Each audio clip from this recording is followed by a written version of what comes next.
The first time I saw Damien Moretti, I understood why powerful men made entire rooms forget how to breathe. Rain hammered against the floor-to-ceiling windows of the Beaumont Grand Hotel hard enough to blur the Manhattan skyline into streaks of gold and silver light. My shoes were soaked from running between the ambulance bay and the ballroom entrance for the past 4 hours, and the thin black dress the charity organizers called a formal medical uniform clung uncomfortably to my skin every time the cold wind rushed through the revolving doors. Midnight shifts at Mercy General had trained me to function without sleep, but tonight exhaustion sat heavy behind my eyes like wet cement. I tightened my grip on the tray of champagne flutes balanced against my palm and reminded myself I only needed to survive 3 more hours. 3 more hours and the extra $700 from this gala would finally cover my overdue rent. "Claire, table 6 needs sparkling water," another server whispered while rushing past me. I nodded automatically, weaving through clusters of wealthy strangers dressed in diamonds and tailored tuxedos worth more than my yearly salary. The ballroom smelled like expensive perfume, aged whiskey, and money so old it no longer needed to prove itself. That was when the noise changed. It wasn't loud. If anything, it was the sudden absence of sound that caught my attention first. Conversations softened. Laughter faded. Even the string quartet near the staircase seemed to lose rhythm for half a second. I turned toward the entrance without meaning to, and then I saw him. Damien Moretti walked into the ballroom surrounded by men in dark suits who moved like shadows trained to protect something dangerous. He was taller than everyone around him, maybe 6'3", broad shoulders filling out a charcoal suit tailored so perfectly it looked carved onto him instead of worn. Dark hair swept back. Sharp jawline. Calm gray-blue eyes that scanned the room once and somehow made every person in it look away first. He didn't smile. Didn't speak loudly. Didn't need to. Power rolled off him in quiet waves that pressed against my lungs until breathing felt harder than it should have. "That's Damien Moretti," the bartender whispered beside me, voice low enough to almost disappear beneath the music. "Don't stare." Too late. His eyes found mine across the ballroom. Cold at first. Measuring. Then something shifted when he noticed the little girl clinging to my side near the dessert table. Emily. 8 years old. Leukemia patient from Mercy General. She'd begged to see the gala lights before her next round of treatment tomorrow morning, and I'd smuggled her inside for 5 minutes because sometimes rules mattered less than hope. Damien's gaze dropped to the paper crown sitting crookedly on Emily's head. Then back to me. The corner of his mouth moved almost imperceptibly. Not a smile. Something sadder than that. "Miss Bennett," a voice suddenly said near my shoulder. I nearly dropped the tray. One of Damien's men stood beside me now, expression unreadable. "Mr. Moretti would like a word with you." My stomach tightened instantly. Because men like Damien Moretti didn't notice women like me unless something was about to change forever. The man beside me did not wait for an answer. He simply extended one arm toward the center of the ballroom with the quiet confidence of someone accustomed to being obeyed. Around us, conversations continued beneath the chandeliers, but I could feel eyes shifting in my direction. Curious. Careful. Like everyone already understood something I did not. Emily tugged lightly on my sleeve. "Claire," she whispered, her little voice nervous now. "Who is that?" I forced a smile that did not feel real. Probably someone important. The guard's expression never changed. "Mr. Moretti does not like waiting." There was no threat in his tone. Somehow that made it worse.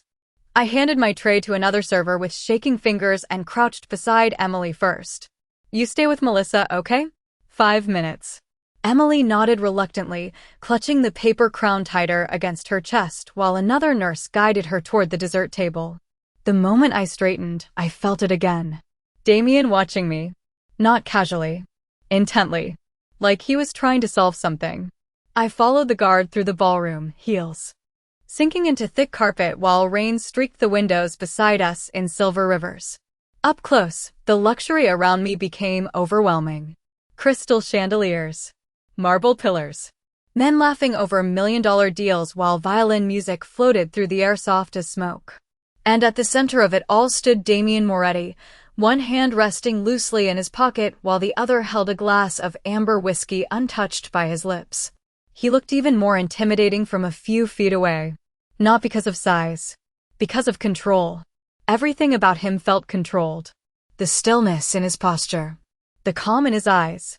The way armed men instinctively adjusted positions around him without needing instructions. His gaze dropped briefly to the hospital bracelet, still hidden beneath my sleeve. "Claire Bennett," he said finally. His voice was deep, smooth, unmistakably Italian beneath the American accent. Mercy General Emergency Department. 27 years old. Lives in Queens. My pulse stumbled. "How do you know that?" One side of his mouth curved faintly. "I make it my business to know who enters my events." I should have walked away then. Every instinct in my body whispered that men like Damien Moretti came with storms attached to them. But before I could answer, movement near the terrace caught my attention. Two men in expensive suits stood partially hidden behind the glass doors outside, speaking in sharp, hurried whispers. One of them glanced toward Damien, then toward me. Something about the exchange tightened the air around us instantly. Damien noticed it too. I saw the exact moment his expression hardened. One of his guards stepped closer, murmuring quietly into an earpiece. Damien did not look away from me when he asked, "Did anyone speak to you tonight, Miss Bennett?" "No, did you overhear anything?" The question landed strangely heavy. "No," I repeated more carefully this time. For 3 long seconds, he studied my face like he was deciding whether to believe me. Then suddenly the ballroom lights flickered once. Just once. But every guard in the room reached for their jackets at the exact same moment. And Damien Moretti's eyes turned cold enough to stop my heartbeat. The ballroom never fully recovered after the lights flickered. People tried to pretend nothing had happened. Glasses clinked again. The string quartet resumed playing soft jazz near the staircase. Wealthy donors returned to smiling conversations about real estate and politics. But beneath the surface, tension moved through the room like an invisible current. I could feel it in the way Damien's security team repositioned themselves near exits. In the way waiters suddenly disappeared from certain corners. In the way Damien Moretti stood completely still while everyone around him subtly panicked. His eyes remained fixed on the terrace doors. "You need to leave," he said quietly. I blinked. "What?" "Now." His tone did not rise. It did not need to. One of the guards beside him touched his earpiece again, jaw tightening. "We lost visual on Petrov's people." Damien's expression darkened instantly. I should not have heard that name. I knew it the second the guard muttered it under his breath.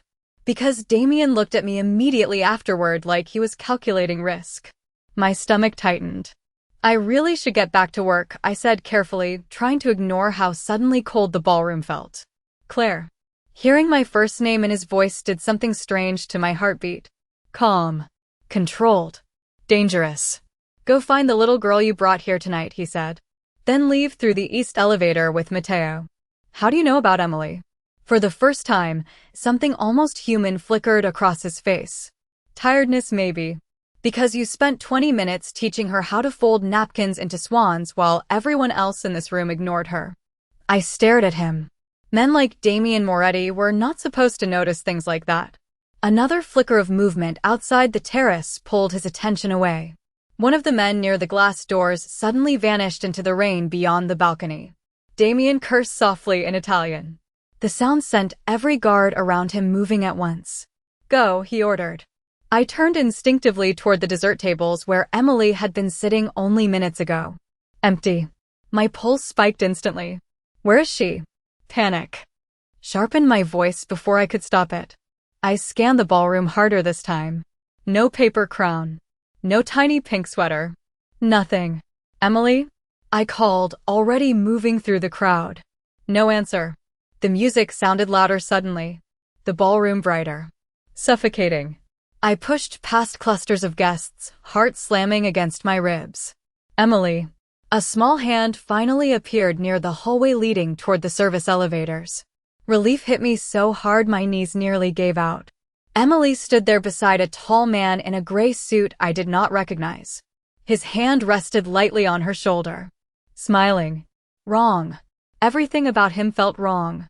Damien saw him the exact same second I did.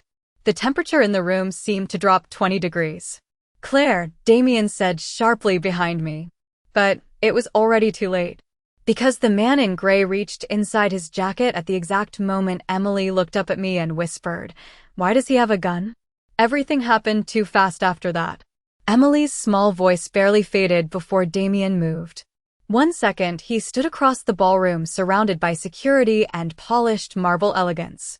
The next, he was already between me and the man in gray, his expression colder than anything I had ever seen. Guests gasped softly as his guards flooded the hallway in dark suits and controlled chaos, guiding wealthy donors away from the scene without panic, without shouting, like this kind of thing had happened before. The man in gray smiled faintly instead of afraid. That terrified me more than the gun hidden beneath his jacket. "Mr. Moretti," he said calmly, "you are becoming difficult to reach." Damien stepped slightly in front of Emily and me. Protective. Deliberate. "You brought a weapon into my event," he replied, voice smooth as ice. That was disrespectful. The man shrugged. "Your enemies no longer care about respect." I grabbed Emily's trembling hand tighter, pulling her behind me instinctively. My pulse pounded so hard I could hear it over the music still playing somewhere inside the ballroom. Nobody screamed. Nobody ran. The rich guests nearby simply avoided looking directly at Damien, like fear had taught them survival. "Claire," Damien said, quietly without turning around, "take the child and walk toward Matteo." One of his guards appeared near the elevator instantly. I should have listened. I should have taken Emily and left. But then the man in gray glanced toward Damien's chest for half a second. Tiny movement. Tiny shift. Something primal inside me reacted before my brain could catch up. The sound that followed cracked through the hallway sharp enough to stop my heart. I saw Damien turn slightly toward the noise. Saw security moving. Saw Emily start crying beside me. And suddenly all I could think about was the terrible certainty that Damien Moretti was about to die. I threw myself toward him without thinking. My shoulder slammed against his chest just as another sharp sound echoed through the corridor. We crashed onto the marble floor together hard enough to knock the air from my lungs. Glass shattered somewhere nearby. Men shouted. The world became blurred flashes of black suits and chandelier light and rain streaking the windows beyond the ballroom.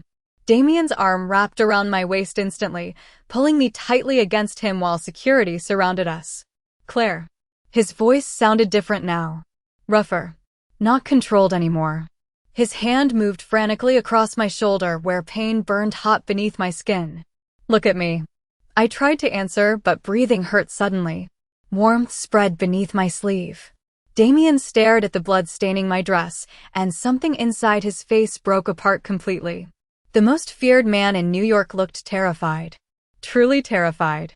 He pressed one shaking hand against my shoulder carefully, like touching me too hard might destroy me. Then his gray-blue eyes lifted toward the man in gray being restrained near the elevators. And every person in that hallway immediately stepped backward because the look on Damien Moretti's face promised that nothing about tonight was over. I woke up to the sound of rain tapping softly against glass and the smell of expensive cologne lingering somewhere nearby. For one disoriented second, I thought I was back in my tiny Queens apartment after another double shift at Mercy General. Then pain shot through my shoulder the moment I tried to move. A sharp breath escaped me before I could stop it. "Easy." The voice came from the darkness beside the bed. Low. Calm. Familiar. My eyes adjusted slowly to the dim lighting of the room. Floor-to-ceiling windows overlooked Manhattan glowing silver beneath the storm outside. A fireplace flickered quietly across the suite. Black marble. Soft gray sheets. Luxury so excessive it barely felt real.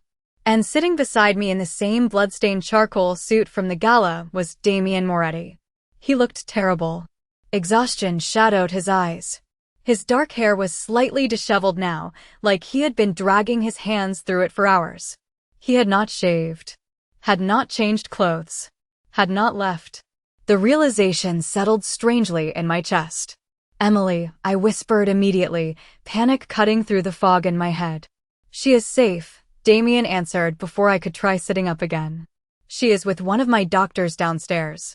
Relief hit so hard my eyes burned instantly. I closed them for 1 second too long. You should not have done that. His voice softened unexpectedly. I looked back at him. Done what? A bitter laugh escaped him quietly.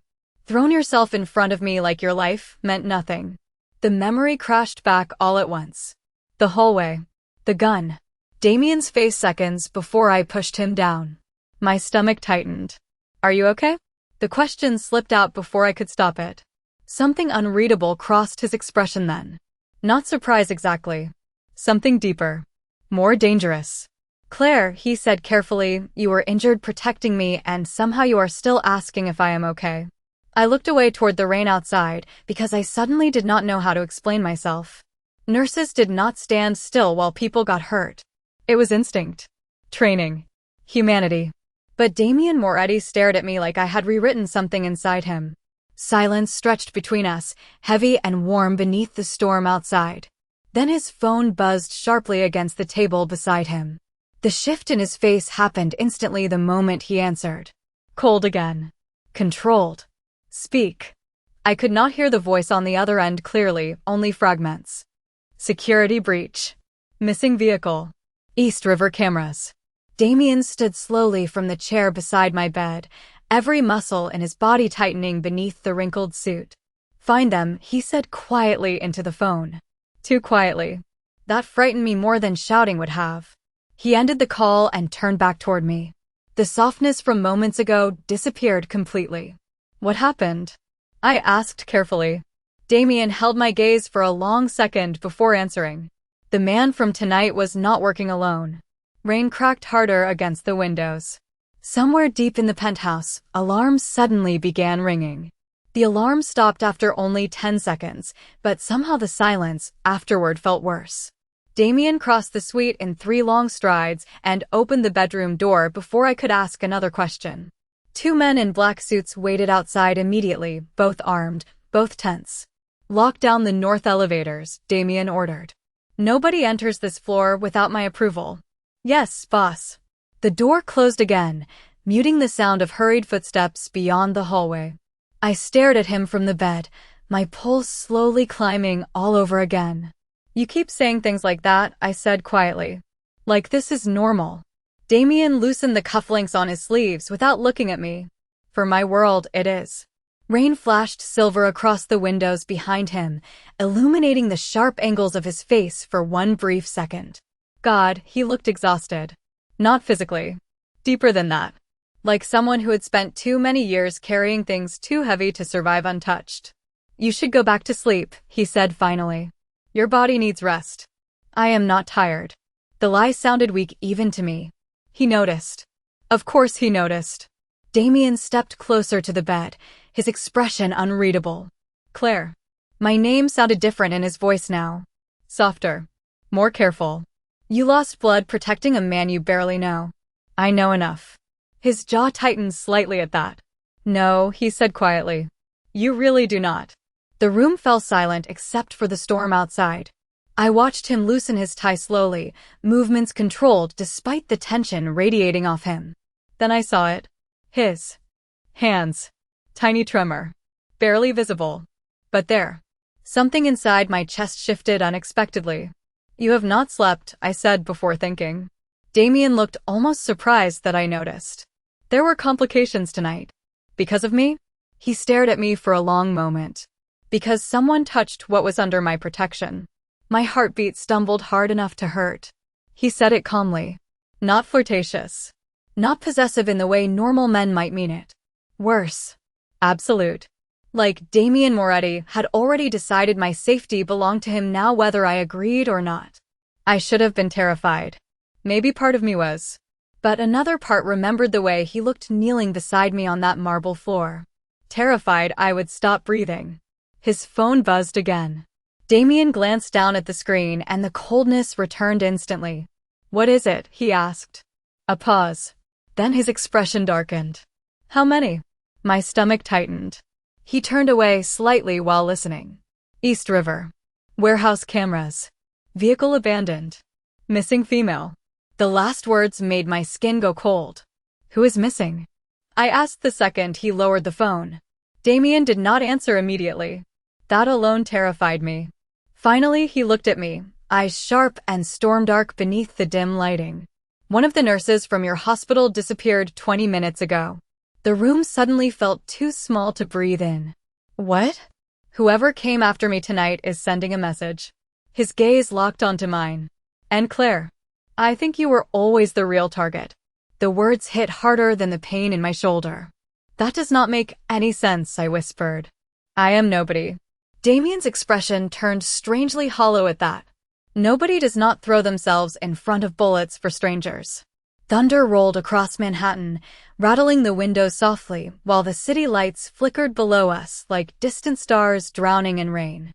I pushed myself upright despite the burning ache in my shoulder. Who disappeared from Mercy General? Damien hesitated just long enough to scare me. Melissa Carter. My blood went cold instantly. Melissa. The nurse watching Emily at the gala. The woman who covered extra shifts. Whenever I was exhausted. No, I breathed. No, she was supposed to go home after midnight. Damien watched me carefully now, like he was measuring every crack forming beneath my skin. My men are searching. Because of me? My voice broke this time. I hated that it did. Claire, he said quietly, stepping closer, none of this is your fault. But I could already feel guilt crawling through my chest like ice water. Melissa disappeared because she stayed near me. Emily was terrified because I brought her to that gala.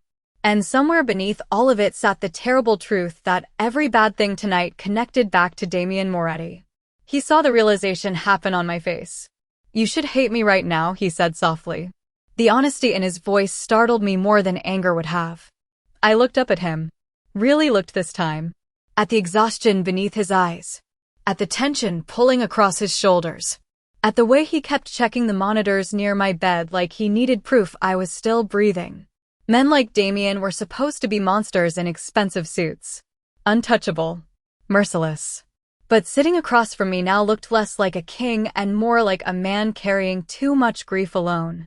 I do not hate you, I admitted before I could stop myself. Something dangerous flickered behind his eyes at those words. Not triumph. Worse. Hope. His phone rang again suddenly, shattering the moment between us. Damien answered instantly. Tell me. Silence stretched while he listened. Then his entire body went still. Completely still. Where? He asked quietly. Too quietly. I saw it again then. That terrifying calm people reached right before losing control. Keep eyes on the building. Nobody moves until I arrive. He ended the call and grabbed the black overcoat draped across the chair near the fireplace. What happened? I asked immediately. Damien slid the coat over his shoulders with mechanical precision. They found Melissa's car abandoned in Brooklyn. My chest tightened painfully. Was she inside? He looked at me for one long second. No, relief almost hit me before he added quietly, but they left something else. What? Damien's jaw hardened. Your hospital ID badge. The room tilted beneath me. Because I had lost that badge 3 days ago. My blood turned to ice so fast it hurt to breathe. That is impossible, I whispered. I lost that badge days ago. Damien stopped near the bedroom door, one hand tightening around the handle. Where? At the hospital maybe. I thought I dropped it during a shift. Even saying the words now sounded wrong. I replayed the last week inside my head frantically. 12-hour shifts. Coffee gone cold beside patient charts. Rushing between trauma rooms. I could not remember where the badge disappeared because my entire life before tonight suddenly felt blurred together by exhaustion. Damien watched me carefully, storm gray eyes sharp with calculation. Did anyone ask about you recently? No, then I hesitated. Maybe. His attention sharpened instantly. Claire. I swallowed hard. A man came into the emergency room 3 nights ago asking strange questions. What kind of questions? About staff schedules. Security cameras. Which nurses worked overnight. Damien's jaw hardened immediately. Did you report him? I thought he was looking for a patient. Shame crept up my throat now, because deep down I already knew none of this was random. Damien crossed the room slowly until he stood beside the bed again. Too close. Heat radiated from him beneath the scent of rain and expensive cologne. "Look at me," he said quietly. I did. This started before tonight. My pulse stumbled. What does that mean? He hesitated for the first time since I met him. That alone terrified me more than alarms or guns ever could. "I think someone has been watching you for weeks." Silence swallowed the room whole. Outside, lightning flashed across Manhattan, illuminating the penthouse in silver light for one brief second. My hands started shaking before I could stop them. "Why me?" Damien's expression darkened. "That is what I intend to find out." A soft knock interrupted us. One of his guards stepped inside immediately afterward, face tense. "Boss, we traced the vehicle from Brooklyn." Damien turned instantly. "And? It belongs to a company registered under Saint Holdings." I saw something dangerous move behind Damien's eyes at those words. Recognition. Anger. "That company was dissolved 8 years ago," he said coldly. The guard nodded once. "Apparently not." Damien looked toward the rain-covered windows, shoulders tightening beneath his coat. "Get the car ready." "You are leaving?" I asked before I could stop myself. His gaze returned to me immediately. Softer this time. "I do not have a choice." Panic rose sharp and sudden inside my chest. "Do not leave me here." The words escaped too quickly. Too honestly. Damien froze for half a second. Then he walked back toward the bed slowly, like he was approaching something fragile. "Claire." My name sounded almost painful in his voice now. "I have spent years making enemies. Men capable of terrible things." His hand lifted carefully toward my face before stopping inches away, like he wanted to touch me but did not trust himself to. "But tonight," he whispered, eyes locked onto mine, "someone made the mistake of threatening something I care about." My heartbeat stopped completely. Then the penthouse lights suddenly went black. Darkness swallowed the penthouse so suddenly it felt like the city itself had stopped breathing. Somewhere beyond the windows, thunder rolled across Manhattan while emergency backup lights flickered faint red along the hallway outside. My pulse slammed against my ribs. One of Damien's guards cursed sharply from the living room. Another voice barked orders through a radio. But Damien did not move away from me. If anything, he moved closer. "Stay behind me," he said quietly. The calm in his voice terrified me more than panic would have. I pushed myself carefully off the bed despite the pain burning through my shoulder. "What is happening?" Somebody cut the building power manually. His eyes scanned the darkened suite instantly, calculating exits, shadows, threats. Every movement precise. Controlled. Trained. I realized then that Damien Moretti lived like this every day. Expecting danger. Breathing inside it. A sharp metallic sound echoed faintly somewhere down the hall. One of the guards shouted. Then silence. Heavy silence. Damien's jaw tightened. "Matteo?" No answer came through the earpiece this time. The temperature in the room seemed to drop 20 degrees. Damien stepped in front of me instinctively, one arm slightly extended behind him like he could physically shield me from whatever was coming next. "Claire," he said without looking away from the bedroom door, "if I tell you to run, you do not stop for anything." Fear crawled cold beneath my skin. "Damien." The handle on the suite door moved slowly. Not forced. Not rushed. Deliberate. Whoever stood outside knew exactly where we were. Damien's entire body went still beside me. Then the emergency lights flickered once more, illuminating the room in crimson shadows just as the bedroom door opened halfway. A woman stepped inside first. Blonde hair soaked from rain. Mercy General scrubs beneath a dark coat. Melissa. Relief hit me so fast my knees nearly gave out. "Melissa." I started forward automatically. Damien caught my wrist instantly before I could move another inch. Hard enough to stop me. Gentle enough not to hurt. "Wait." His voice had gone dangerously quiet. Confusion flooded me. "What are you doing?" "She is hurt." Melissa lifted her eyes slowly toward us. And smiled. Not relieved. Not frightened. Smiled. Every hair on my arm stood up instantly. "Claire," she said softly, "you were never supposed to survive tonight." My heartbeat stopped completely. Behind her, shadows moved in the hallway. Damien stepped slightly in front of me again, his grip tightening around my hand now like he already understood something I did not. Melissa's smile widened faintly as rainwater dripped from her hair onto the marble floor. You still do not recognize the name St. Holdings, do you? Damien's expression changed instantly. Shock. Real shock. For the first time since I met him, the great Damien Moretti looked genuinely unprepared. Then he turned toward me slowly, eyes darker than the storm outside. Claire, he said carefully, what was your mother's maiden name? The question hit me harder than the blackout. What? My voice came out barely above a whisper. Damien did not look away from me. Not even when shadows continued moving behind Melissa in the hallway. Your mother's maiden name, Claire. His tone had changed completely now. No anger. No cold authority. Something heavier. Like he was standing at the edge of a truth he had spent years trying to bury. Rain hammered violently against the windows behind us while red emergency lights flickered across the penthouse walls. My heart pounded so hard it hurt. Saint, Melissa answered for me softly. Her mother's name was Evelyn Saint.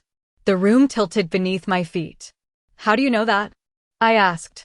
Melissa's smile faded slightly. Because your mother was never supposed to disappear. Damien went completely still beside me. I felt it instantly. The tension. The shock. The terrible understanding settling into place inside him piece by piece. No, he said quietly. Just one word. But it sounded almost broken. Melissa stepped farther into the suite, rainwater dripping from her coat onto the marble floor. 8 years ago, St. Holdings vanished after a warrior father thought he won. Damien's jaw tightened sharply. Do not say his name. Why? Melissa asked calmly. Because the daughter standing beside you does not know who she really is? My breathing became shallow. Confused fragments crashed through my mind all at once. My mother avoiding certain questions growing up. The way she panicked whenever black cars lingered near our apartment too long. The fake addresses. The constant moving after my father died. Claire, Damien said carefully, turning toward me now, listen to me. But I could barely hear him over the rushing sound inside my head. My mother was a nurse, I whispered. My father worked construction. Melissa's expression softened slightly. That is what they told you. Lightning flashed outside, illuminating Damien's face for one brutal second. He looked furious. Not at me. At himself. Evelyn Saint was heir to one of the most powerful families on the East Coast, he said quietly. Your father hid her after the Saint family collapsed. My knees weakened instantly. Damien reached for me automatically, one hand steadying my waist before I could fall. Warm. Careful.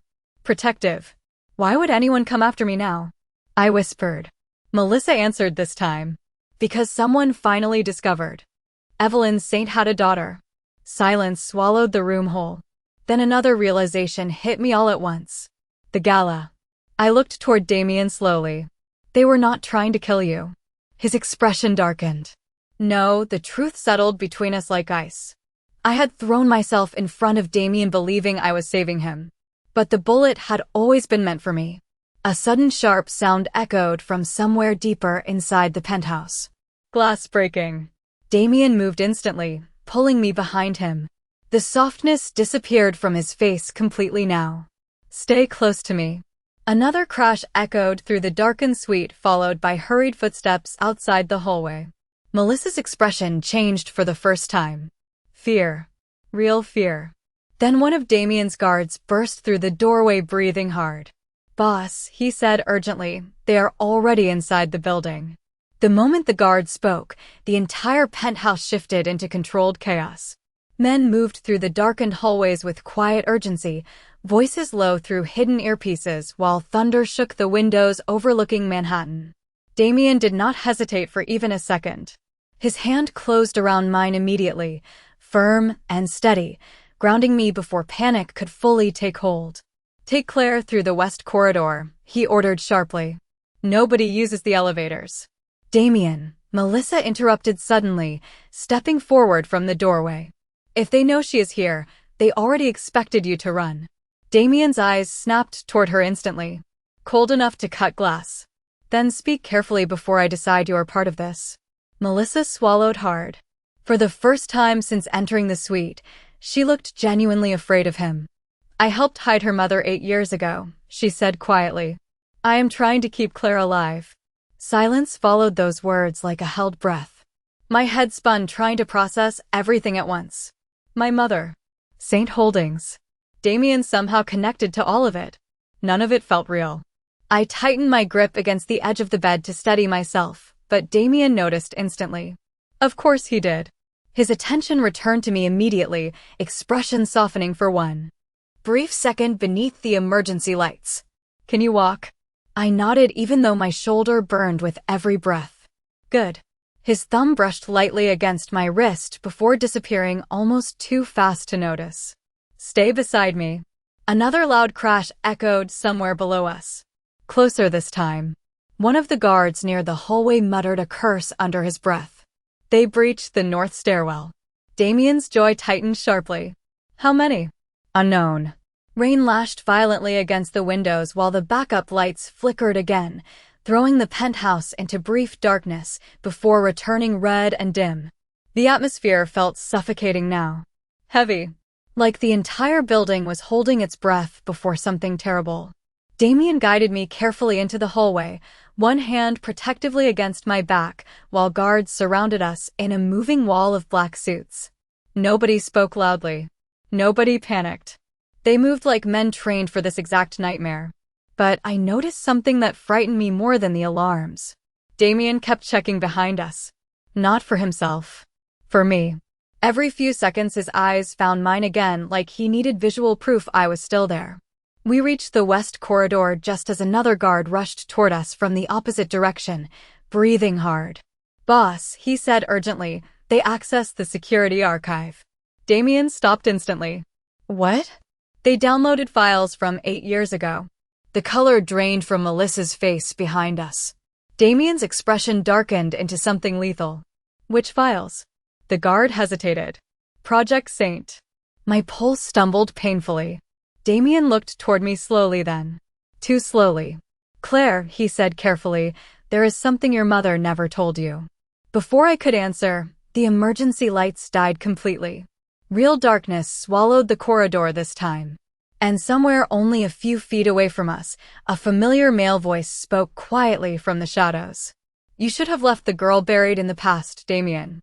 The voice in the darkness froze every person in the corridor instantly. Even Damien. Red emergency lights flickered weakly back to life 1 second later, washing the hallway in dim crimson shadows. A man stepped forward slowly from the far end of the corridor, hands relaxed at his sides like he belonged there. Mid-40s maybe. Tall. Silver threaded through dark hair. Expensive black coat still damp from the rain outside. But it was his eyes that made my stomach twist painfully. Gray-blue. The exact same shade as Damien's. "Luca," Damien said quietly. Not surprised. Furious. The man smiled faintly. "It has been a long time, cousin." Every guard around us shifted instantly, tension thickening the air. "Cousin." My pulse stumbled hard. Luca's gaze moved past Damien and landed directly on me. Something strange crossed his face then. Recognition maybe. Or disappointment.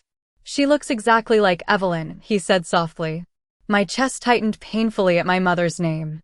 Damien stepped slightly farther in front of me. Protective. Automatic. "You should not have come here." Luca gave a humorless laugh. "You know why I came." Silence stretched between them, heavy with years I did not understand. Then Luca's eyes sharpened. "You were supposed to deliver the Saint files 8 years ago."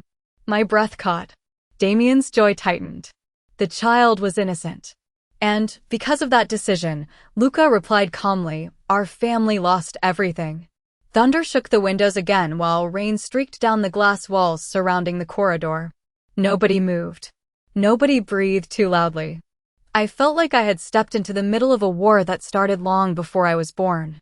"Claire," Damien said quietly without taking his eyes off Luca, "stay behind me no matter what happens." Fear crawled through my chest. Not because of Luca. Because Damien sounded like a man preparing to lose something he could not survive without. "You knew who I was this entire time?" I whispered. Damien hesitated. Tiny pause. "But enough." Pain hit sharper than my shoulder wound ever had. I suspected, he admitted softly. When I heard your last name at the gala. You lied to me. I was trying to protect you. Luca laughed quietly from the end of the hall. No, Damien. You were protecting yourself. His gaze shifted toward me again. Do you know what Project Saint really was, Claire? I could not answer. Luca took another slow step forward.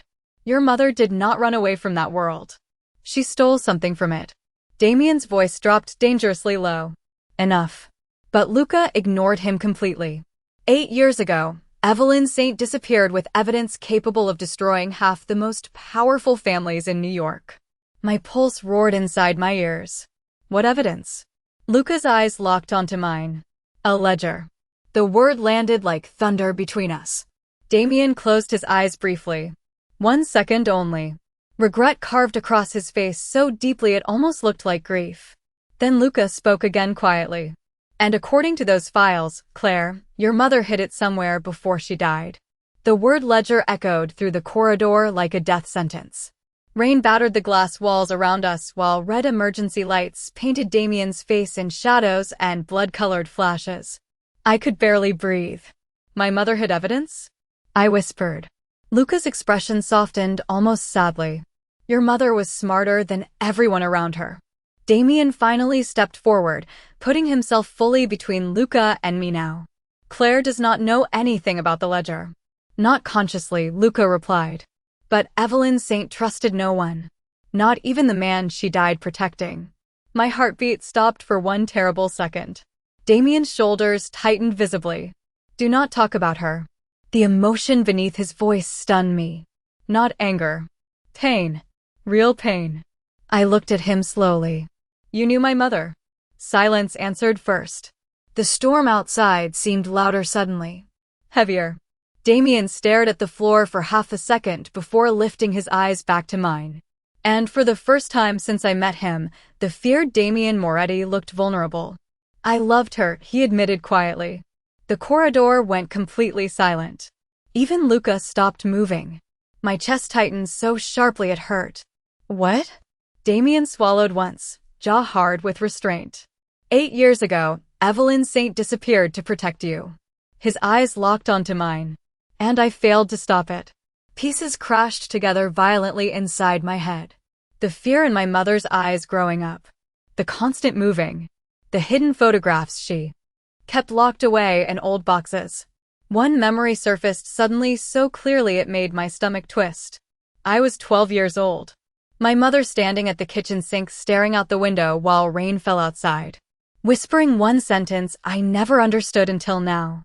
If Damien ever finds us, run. You were the man she was hiding from, I whispered. Pain flickered across his face instantly. No, his voice broke slightly.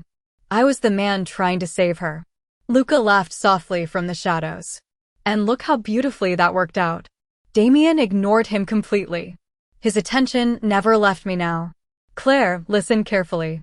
The ledger your mother took contains names. Politicians. Judges. Families powerful enough to destroy entire cities protecting their secrets. My pulse roared in my ears. And they think I know where it is. Yes. Fear finally settled fully into my bones then. Real fear. Because suddenly none of this felt temporary anymore. There was no returning to my old life after tonight. No more quiet shifts at Mercy General. No tiny apartment in Queens. No normal. Damien seemed to read that realization across my face instantly. He stepped closer carefully, like approaching something already breaking apart. I am going to fix this, he said quietly. No matter what it costs me. Before I could answer, one of the guards near the elevators shouted suddenly. Boss. Everyone turned instantly. The elevator doors at the far end of the corridor slid open slowly despite the blackout. Empty at first. Then a small figure stepped out wearing a soaked pink sweater and a crooked paper crown. Emily. Relief slammed through me so hard my knees weakened. Emily. But the little girl looked terrified. Tears streamed down her face as she clutched something tightly against her chest. A black leather book. And before anyone could move, Emily looked directly at me and whispered, Claire, the bad men said this belongs to your mother.